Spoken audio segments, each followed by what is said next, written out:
Today, I'm joined by Anna Gunn, People and Culture Manager at Previsico. Previsico builds flood forecasting technology that helps organizations prepare for real-world environmental risk. But behind every advanced technology company is another challenge that often gets less attention: building a strong culture as technology changes how work is done. Anna works at the intersection of people's strategy, organizational culture, and emerging technology. She's also a committee member of the CIPD Leicestershire branch, which gives her a real front row seat to conversations happening across the HR profession. Today, we're going to explore how organizations are adopting and adapting to AI tools, becoming more common in the workplace, and what that means for leadership development and how companies maintain trust and transparency as technology evolves. Anna, thank you so much. Welcome to the podcast. I've been looking forward to this for quite some time. Hi, Antonio. Thanks for having me. So, Anna, what I'd like to do is if you could just tell the people in your own words your journey into people and culture. And of course, we have lots of conversations together around this, and your insights are absolutely something special. So I'd love to learn a little bit more about what took you on this journey and why people and culture. Thank you. So my career started at Asda and supermarkets. I worked in a number of stores in the Leicestershire area, and my internal management training took me down to Stevenage in Hertfordshire, and I went into a recruitment centre and became part of the new store opening in Stevenage.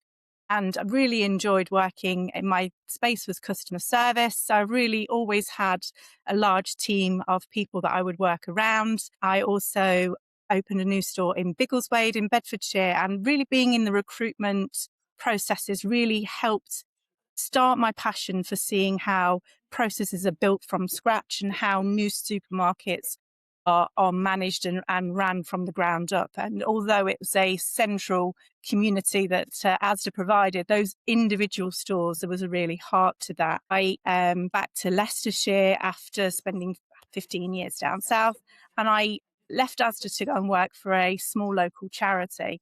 Really enjoyed that environment. However, one thing I did notice is that very small SMEs actually really struggle with the core processes around people and culture and ensuring that actually the policies are in place, because things do go wrong. You know, there are times where you need that extra level of support. And because the organizations on the smaller scale don't necessarily have that in place, there can lead to some conflict and also an awareness that actually things aren't happening right, but I don't know who I can go and speak to. I can't go and find a policy that tells me what is the right way for that to be done. So in my part-time hours, I actually went and completed my CIPD level 5, which is a degree level entry into HR. And it really ignited my passions to making sure that actually there were correct policies, procedures and training in place for people to be looked after, because we all want to feel valued when we come to work,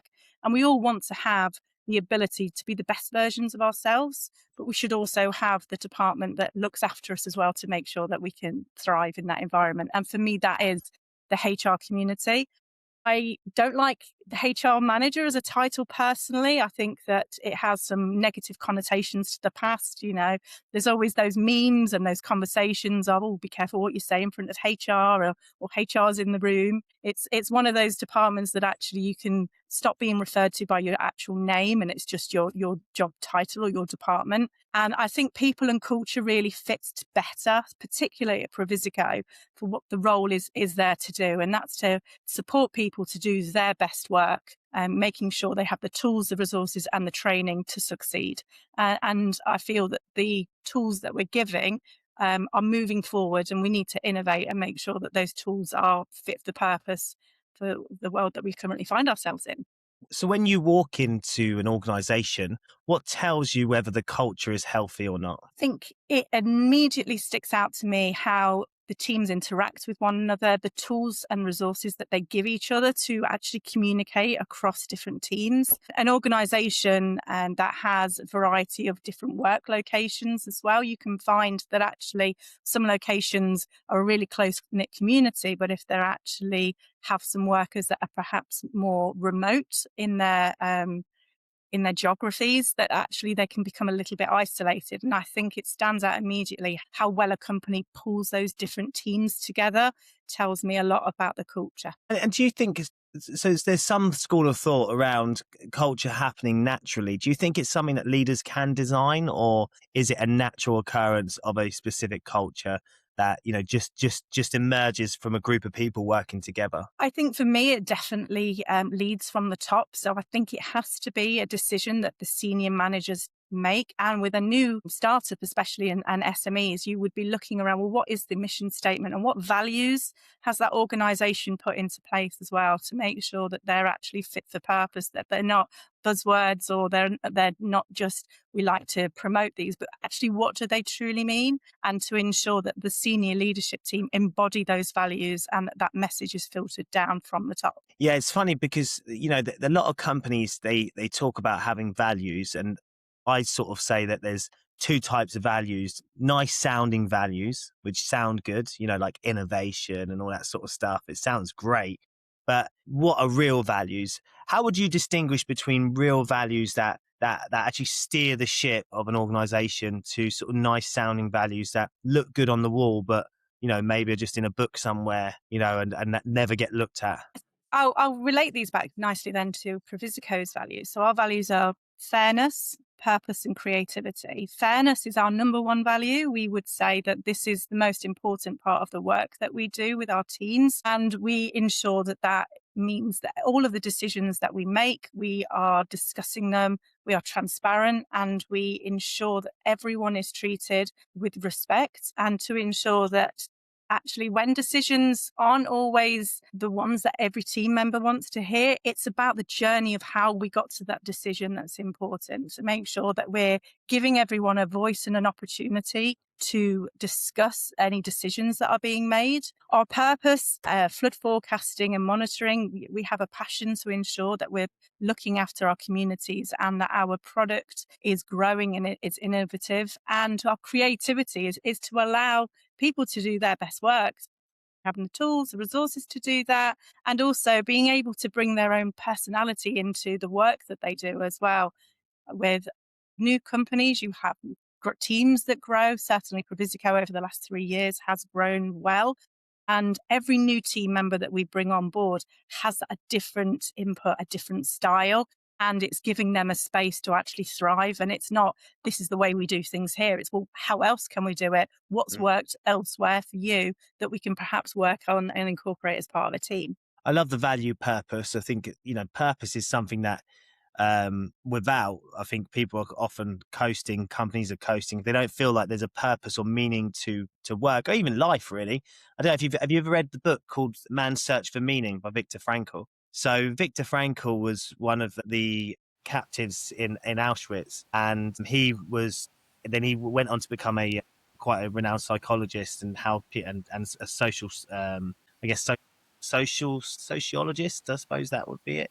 But he sort of came to a conclusion in these concentration camps, when people lost their purpose. So, for instance, when people found that their relatives had died, then they shortly died afterwards, because they would stay alive because they were in the hope that they would be able to connect with their relatives again someday. And so he sort of changed. He was working a lot with other individuals to make sure that they had purpose even in the midst of something so horrendous. Now obviously this is not applicable to our daily jobs and our daily roles, but I find that without purpose, people generally are coasting in a different direction, or companies are, or if they feel like they're not working to something together, then people will tend to not do their best work. So I love that value purpose. If you were to, what surprised you as people, working in HR, what surprised you? And, since you started working in the field, if anything? So it's a really great question. I think it's people's ability to surprise you, that you can go into a meeting fully prepped, expecting how people are going to react to a decision or perhaps a topic of discussion. And it's always great to be surprised by a different viewpoint that's come in that you perhaps hadn't considered. And I think that's sometimes where it's really important to go into an open meeting really open-minded, do your preparation, have your different viewpoints that you've already researched, but be open to the different viewpoints that sometimes they'll come so left field you weren't expecting them, and they're actually something that stops you in your tracks. So I think it's be prepared, but don't be too prepared that actually you've only got one viewpoint and one decision and one outcome, because there are so many different nuances to each decision. And it's people's lived experiences as well will really come into it, because we all have a different background. We're all coming from decisions from a different angle. And I think that's what I love about cross collaboration and working across teams to make sure that there are many different voices in the group, because that makes the decision so much easier to also then send out to the team members once a decision has been made. So yes, I think that would probably be the part that surprises me and continues to surprise and delight me, that there's always a viewpoint that's Yeah. from a different angle. And a lot of people I find see HR as sort of policies and compliance and whatnot, which is a very important part of HR. But you work in culture and strategy. That's what I feel like. So what does that mean day to day in your role? It's about being pragmatic to solutions and not being seen as the department that puts barriers in people's ways, that are trying to come up with reasons why something can't be changed, because change is always something that we need to continue to do to move forward and innovate. And it's about saying, what can we do to make your lives easier? So it might be from a training perspective, it might be resourcing, it's looking at the wider strategy and saying, how does our team members fit into that? And do they actually have the correct tools? Are there new products that are perhaps out there? There's lots of new innovative platforms that are constantly being developed, but it's also about making sure that actually we're looking at governance as well, and making sure that actually before the team members are told, right, go use your creativity and let loose, it is about making sure that actually there's some strong frameworks in place as well, and that there's joined up thinking, and the decision making is key as well. But it's also making sure that the people and culture team are seen as a supportive role, not a barrier. And so the different generations in the world of the workplace, did you find that like you have to adapt your style to different generations? Are some more needy than others? What do you think about sort of like the Gen Zs coming through into the workplace and whatnot? Are they different to, say, millennials, Gen Xers and boomers?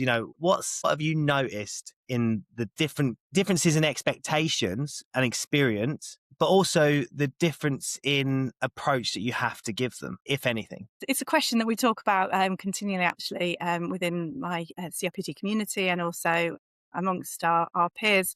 And I would say that curiosity is one of the really good strengths that we're starting to come through, because I think the new generations are starting to look at things and asking the questions why, how come, and really having a curious mindset, and not just satisfied with it's just the way things have always done, and not accepting that it's been this way for so long, so therefore it's just easier not to change from that.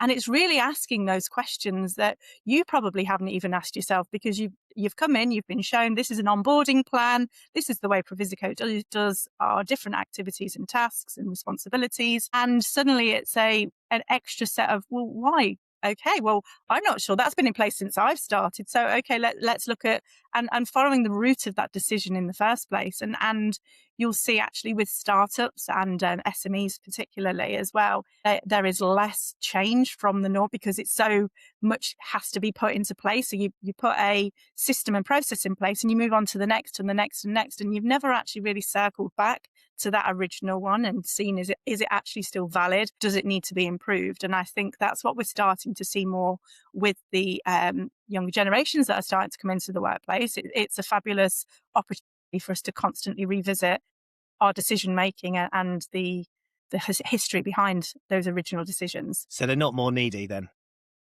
I'm not going to say that. Amazing. So people who don't know Previsico, I mean, you touched on it slightly a moment ago, but what do you guys do? What does Previsico do, and why is it important? So Previsico is a flood forecasting monitoring specialists, and we work with a variety of different industries, insurers, brokers, critical national infrastructure to ensure that we can provide some cutting edge flood forecasting technology to support their behaviours and mitigate against loss caused by pluvial surface water flooding. Have monitors and sensors that actually can give real-time live data feeds from a location, because we have flood forecasting, but we also have actually the water behaviours. So it might be that it rained yesterday, but actually the flooding that's actually going to impact a particular area might have a bit of a delayed reaction. So just because it's raining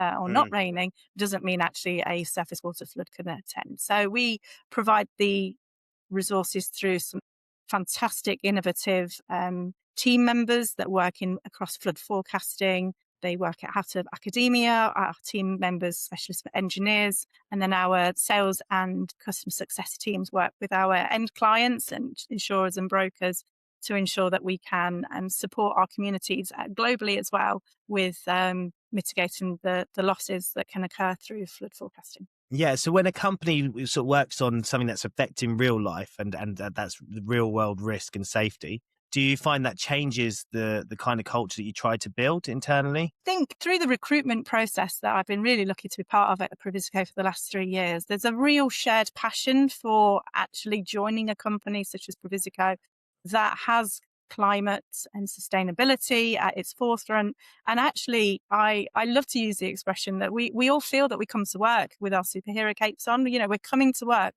and every day the work that we do is worthwhile and it is truly making a difference. And everyone has that shared goal towards actually supporting the communities worldwide, because flooding isn't going anywhere. Flooding is something that we are starting to see more and more on the news. And it's not just those global events that really capture the attention, but it's local communities suffering losses. And it's not just through named storms. We've seen already this year, it's going to be one of the wettest winters on record. And it is about us coming to work and being empowered as a team to really make a difference and know the work that we do. Yeah, I find it interesting because I was looking at some research myself, and flooding is more prevalent than fire, and people are more aware of fire risk than flood risk. The cost of flood risk is also something like 4 times the average of in terms of the what a fire is, or even the claim.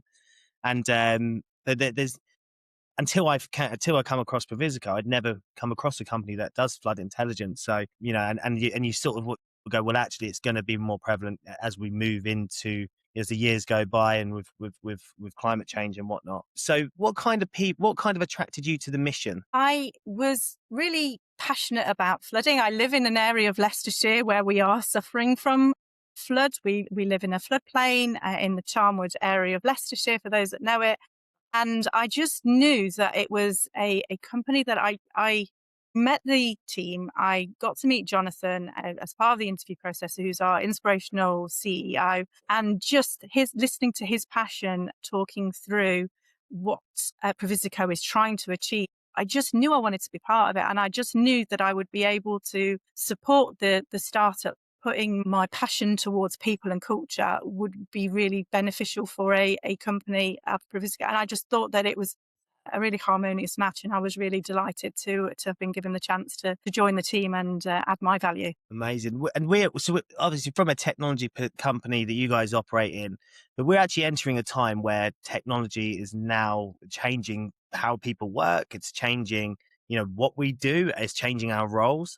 From your perspective, and I know you can't speak on behalf of the CIPD, but from your community's perspective, what are you guys seeing inside organizations at the moment? I think it's the most exciting parts to understand about AI is that it can remove a lot of repetitive and manual tasks that end up frustrating people in their roles. And for our team members, that might be analyzing large data sets or generating initial insights. So the AI allows teams to spend more time doing the parts of the job that really require their deep domain knowledge, their expertise, their judgment and their creativity. And that will then all pull back into our purpose and ensure that actually the team members can support the communities and that we're working towards with the mitigating of the flood losses. So technology can analyze flood data, but it's really the people that interpret the risks and support the clients and make those decisions that ultimately can help protect communities. Do you think there are like things that technology can never replace? So you've touched on it there,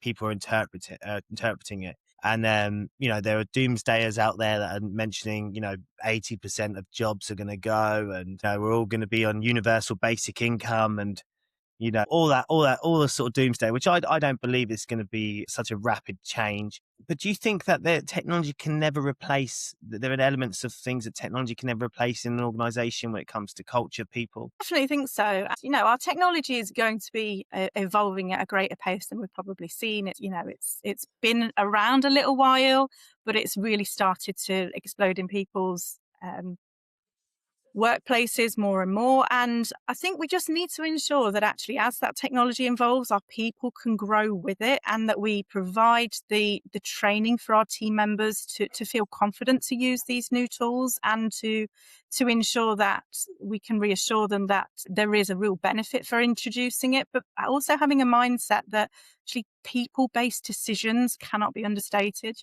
Human HR, human resources, there has to be that human element to it, and there has to be the opportunity for decisions to be viewed by a person, viewed by a team of people, to make sure that actually the ethics are covered, the governance is covered as well, because otherwise you're going to be in a situation where you could have an AI tool governing an AI tool's decision-making process. So there still has to be that human element to it.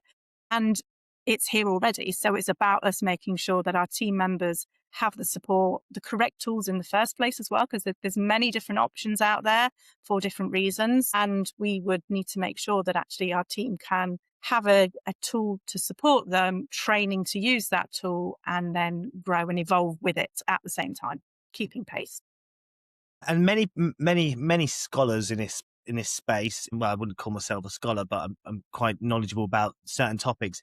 But many people are saying, and I sort of believe this, that we're going to move from, execution work more to judgment and decision making. Now, what does that mean for, again, the psychology of a human being, and the pragmatism to be able to make decisions? Because I think there are certain, I don't know if you agree with this, but I think there are certain elements of individuals that are really good at being able to look at a bunch of data and make a decision that's right in the bigger picture. But there are some people that can't do that, and that's fine, because we're all made of different things, and there are things that you could do that I can't do, I could do that you can't do, But that decision making, do you think that's a skill in its own right? If we're moving in this world from execution work to decision making, can we learn how to make the right decisions? I think we can. And I think it's important to also ensure that your base resources are true and trustworthy materials in the first place. So in the people and culture area, there's, gov.uk will provide some fantastic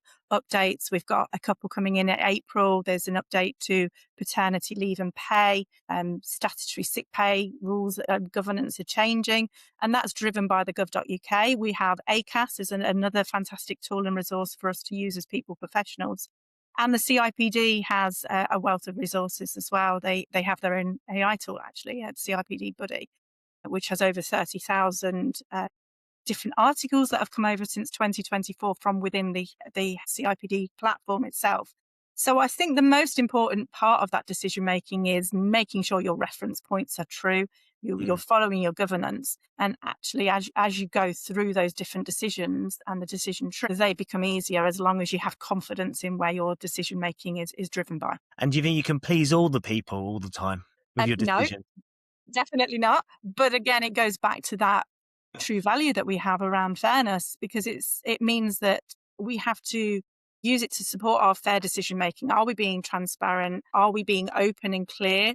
Have we covered all of our bases? And how are we communicating that back to our team? Because some decisions you make will never be popular with everyone, but fairness. And when people say, well, that's not fair, it's, well, if we took every step to ensure that the decision came to for the right reasons, and we've gone through that true process, then it might not be a decision someone likes, but they would understand where that decision was driven from. Yeah, love that, because I think also, Steve Jobs is quite a a hero of mine, and his one of his many quotes, but one of his quotes that really stuck out for me is said, "Focus is sometimes about saying no."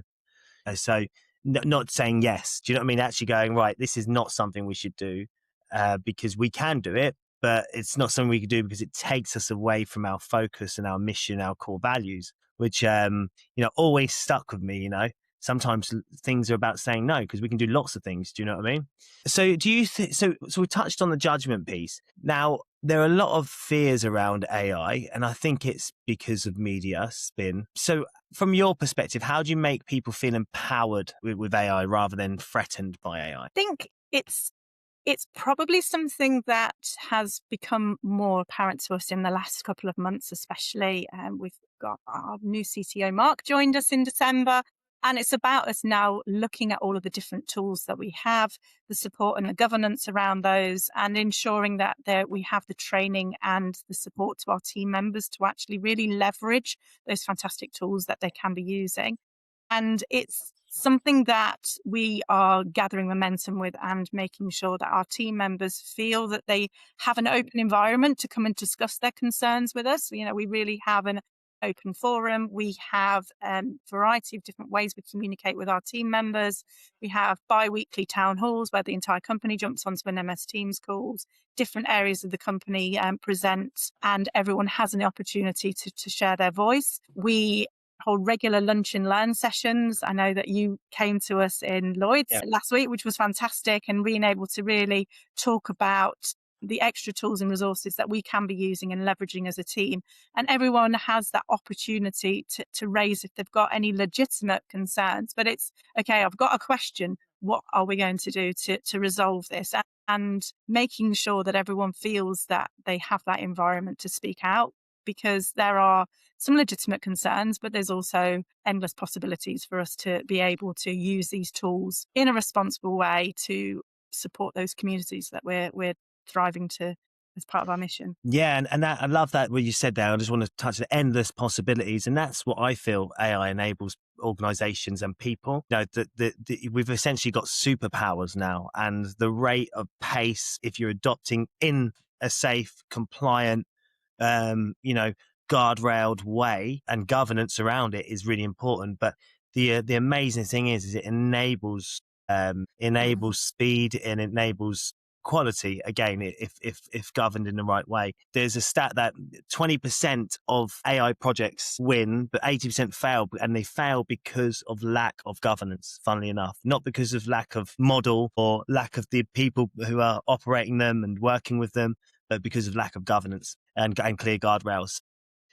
It's very, very important that organizations are adapting to that. Many skills are changing, and I think they are. But what would you say now, as AI tools improve, what would you say one of the main skills is that you're looking for in your hiring at the moment? Or have you even thought about that? So it's a piece of work that we're very lucky at the moment that we're actually not looking at our future hiring. We are 100% where we need to be for where we're at the moment. And we're just really ensuring that actually we're supporting those team members that have been with us. So our growth period since 2023, I joined the company and we were a headcount of 16.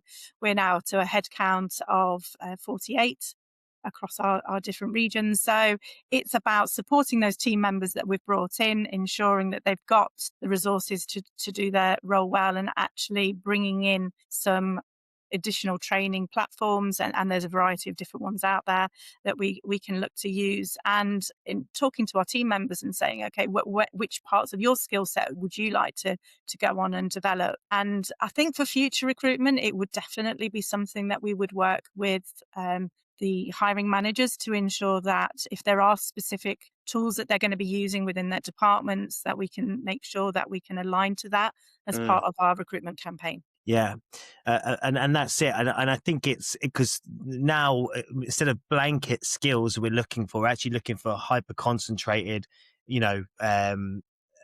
focus within organizations. Now, I think that a skill that's going to be huge in demand is the ability to work with AI tools, to be able to prompt engineer, to be able to communicate with AI in the right way, because it's almost, you're almost project managing, Mm. AI rather than, delivering on the role. You're almost sort of like the person who's leading the project, but with your AI tools or agents or whatever it may be.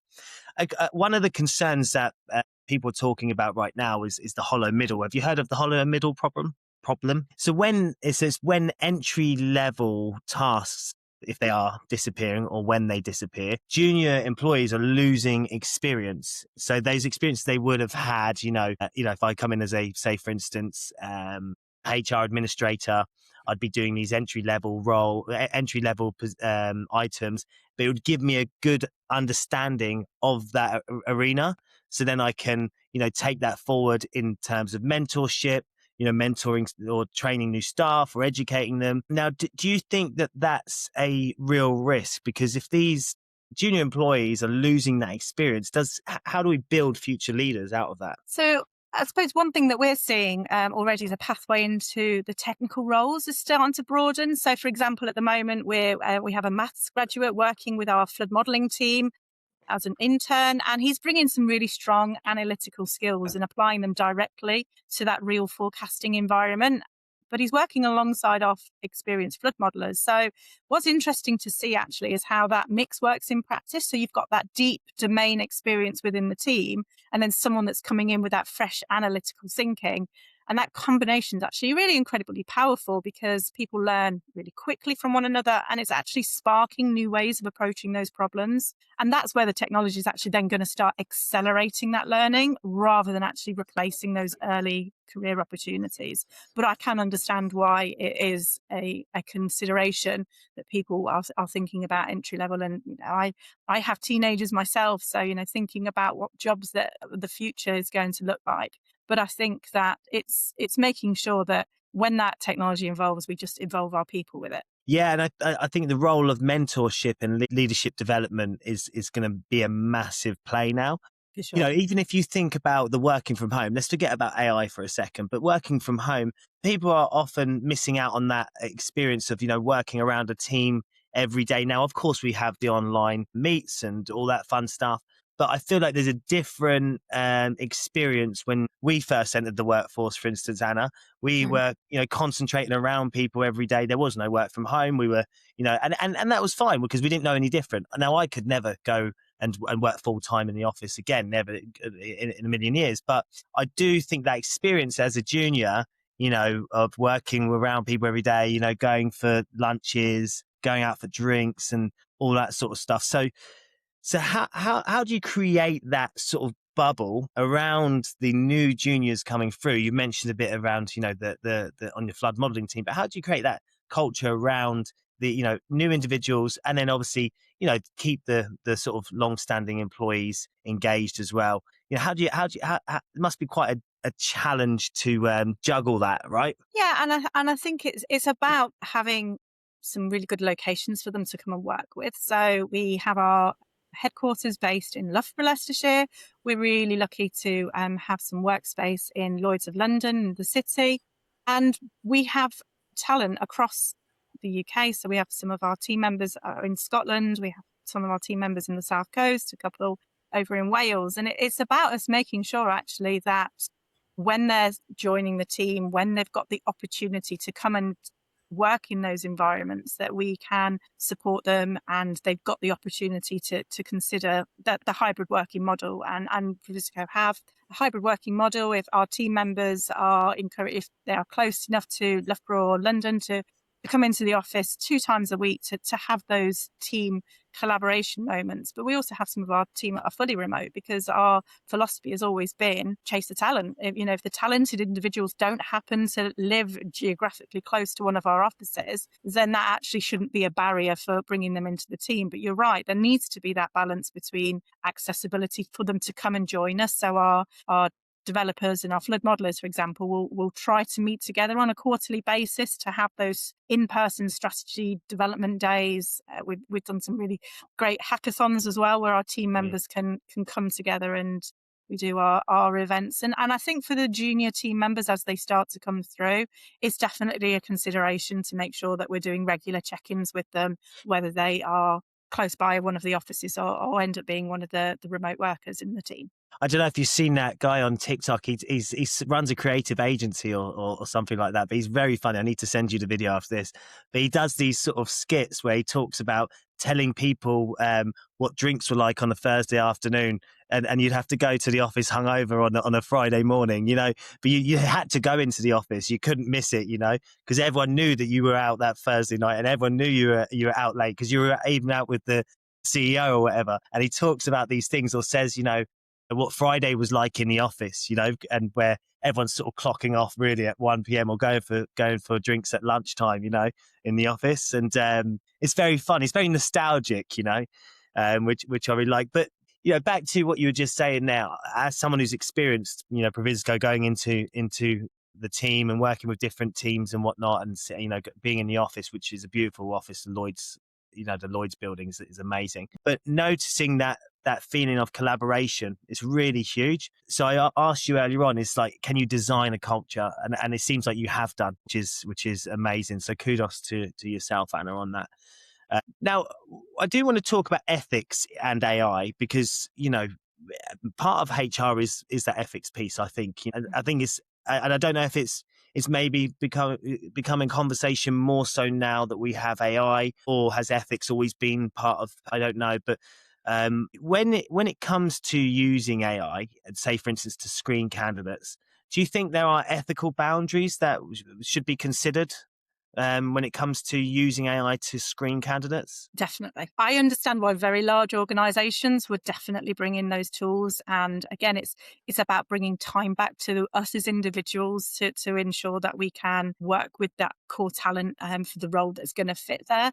And I think there is some real avenues of opportunity to screen candidates at a very high level to ensure that actually that it's not a bot or a scam. I disagree with particular nuances such as like the word search and that this is the job spec description, and we only want people to match these different and screening candidates away without even a human looking at that CV. I don't believe is correct, and I definitely wouldn't advocate to bring in a tool like that at Previsico, because actually there can be some nuances in CV. And again, it goes back to that conversation we were having earlier about actually a different viewpoint. We might not have even considered that's a skill that we would need when we've prepared a job description. So if then we have a AI tool that's not even allowing us to see that, I think that there's a risk that you could be missing out on some really hugely attractive candidates that you would have dismissed because they were not seen by a human being. And I think there's a real cautious element to that as well. But I definitely understand that there are definitely benefits to have a tool that does those initial screenings, but it's what that initial screening looks like, I think, would need to be really considered and ensure. Yeah, because it also goes down to and are candidates good at writing resumes or CVs? There are things that I actually had a meeting with someone a couple of weeks ago, and they said, but on your profile it doesn't say you do design, and I said, well, I don't put everything on my profile. I don't feel the need to put on LinkedIn, but I do design. And I've done it for quite so many years. I've designed things. And I also, I said I also was a singer-songwriter, but that's not on my profile, And I think it's not that I was applying for any jobs or anything like that, but it would just come up in conversation. My opinion is that it only comes out of having a foundational skill that we're looking for, but then actually having a bit of like a tree, it waves, doesn't it? This is my version of a tree. I'm acting like a tree now, Anna. Like a tree, it waves, it flows. Where's the wind? In a recruitment process, I think those are the best types of processes. We need structure. Don't get me wrong. We should be able to deviate where the tree goes, and how the wind's blowing it. So I absolutely love that you mentioned that there. And do you think that candidates have, so for instance, a right to understand when our algorithms are, making or influencing hiring decisions? Should that be transparent, in their experience with the brand or the company they're hiring for, or they're applying for, rather? Yeah, I would say definitely. I think that because if you're being transparent at the recruitment process, then that shows an understanding for the candidate as well, because let's face it, when you are looking for a job, you're not just being assessed on what you can bring to the company, you're assessing, is this a company that I'd like to go and work for? And if Very much so. a company is behaving in a transparent way right from the get-go, that would give me a little bit more confidence that actually I'm going to a company that is going to be transparent about many different things. Why would you want to hide that you've utilized these tools? You're showing that you're innovative, but you also need to make sure that the candidate is fully aware of their information and where it's being shared. So it's 100% something I would advocate for. Yeah.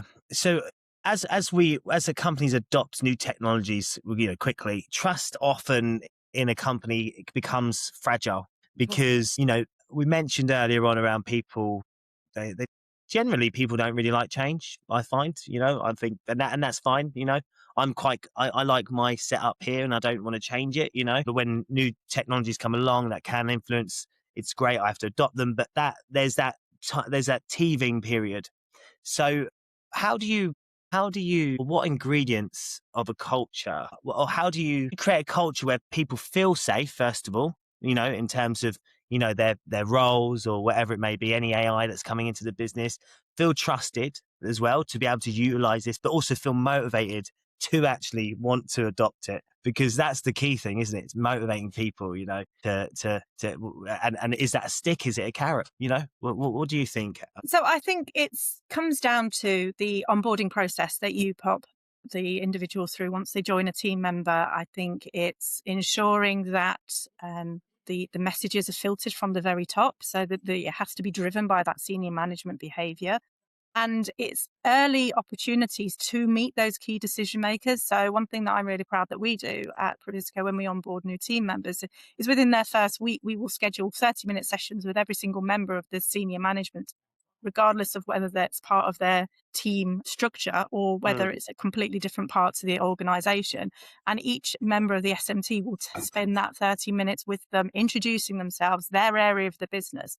And it gives them an opportunity to really see the influential decision makers and actually see how those different collaborations are sparked across the different teams, and really ensuring that as part of their onboarding process, they are meeting all of those members nice and early, and having the opportunity to discuss with them how they feel. How's your onboarding experience been when you joined the company? And I think being relatively new, we all seem to have those memories of when I joined. I remember how I felt, and everyone's is really welcoming and friendly to new team members, because actually we know the value that they're going to bring already, and they are made to feel that they can see where their purpose and our purpose match. And again, that's not just doesn't start at the onboarding, that starts at the whole recruitment campaign as well, making sure that as part of that interview process, we always do a conversation with a member of the people and culture team, and ensure that they have the opportunity to ask lots of questions about Previsico right from the get-go. And as part of the interview process as well, to meet at least one other member of the team that's not going to be a manager, that's not an influential decision maker, so that they can also see the mix of the team members that they're going to be joining if they're successful. Yeah. I remember many moons ago, I worked for Apple and I was part of the core training team. So this was for Apple retail. So when people would come in, they would have 2 weeks. They wouldn't set a foot in the store. Well, second week you would, but they wouldn't be doing the role. They'd have 2 weeks of core training. First week was in a hotel, classroom training environment. Second week was more buddying, shadowing, and learning in store. And what you found was that onboarding experience, that obviously, many of the demographic that Apple were hiring were sort of the people, graduates, that type of thing at the time. Not all, but the majority, you could say, were. This was their first probably role outside of university, or not just university, but that was their first role, and giving them that classroom experience where it's not just training but actually motivating, clapping them when they're coming in, facilitation where it's participant led and not so just like this is theory based stuff, but then also equipping them with the core skills. They call them Apple steps of service. I won't let anyone know what they are because won't get told off by Apple, but there were steps of service that you would approach a customer with. But that experience was so exciting for the individual, and when they entered the store they were then prepped and they were really excited about their role. Do you know what I mean? Just by sort of like end of week one, they're just raring to go and wanted to start work. And it was very much that motivation piece that you mentioned there, and not just, okay, here you go, there's your role, go get crack on. Do you know what I mean?